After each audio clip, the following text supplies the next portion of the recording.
Hi friends, எல்லாருக்கும் வணக்கம். இன்றைக்கி என்ன வீடியோ அப்படின்னா பக்கோடா போண்டா செய்வது தான். நீங்கள் டைட்டில் பார்த்துருந்தாலே உங்களுக்கு தெரிஞ்சிருக்கும்.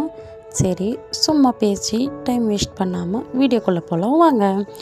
1 கப்பு கடல மாவும் 2 ஸ்பூன் அரிசி மாவும் 2 ஸ்பூன் கார்ன்ஃப்ளவரும் தேவையான அளவுக்கு கொத்தமல்லியும் தேவையான அளவுக்கு பச்சை மிளகா தேவையான அளவுக்கு உப்பு. சோடா ஆப்ஷன் தாங்க. சோடா நீங்கள் போட்டாலும் சரி போடலனாலும் சரி, உங்களுக்கு விட்டது, ஆப்ஷன் தான் அது. நான் போடலைங்க.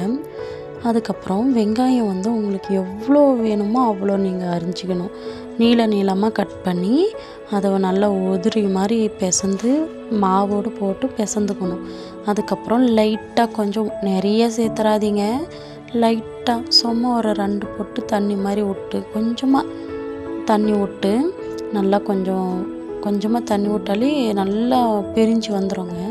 அப்போ நல்லா நீங்கள் உருண்டை மாதிரி, இந்த பருப்பு வடை தட்டுவீங்க இல்லையா, அந்த மாதிரி கையில் உங்களுக்கு எவ்வளோ வேணுமோ அவ்வளோ எடுத்துன்னு ரவுண்டாக பண்ணி கையில் வச்சு தட்டிக்கினா அழகாக வந்துடுங்க ரவுண்ட் ஷேப்பு.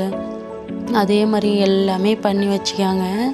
பண்ணி வச்சுன்னு கடைசியில் எண்ணெய் நல்லா சூடானதுமே எண்ணெயில் போட்டு நல்லா டீப் ஃப்ரை பண்ணுங்கள்.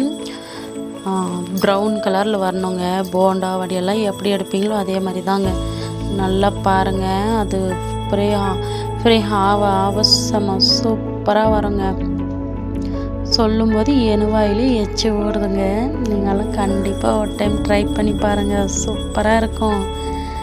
அதுக்கப்புறம் ஃபுல்லாக எடுத்ததுக்கப்புறம் என் பையன்லாம் அவ்வளோ அழகாக விரும்பி சாப்பிடுவாங்க. இதை அப்பப்போ நாங்கள் செஞ்சு தருவோம், சூப்பராக இருக்கும். அது பாருங்கள், அப்படி புட்டாலே சும்மா டக்கராக இருக்குங்க.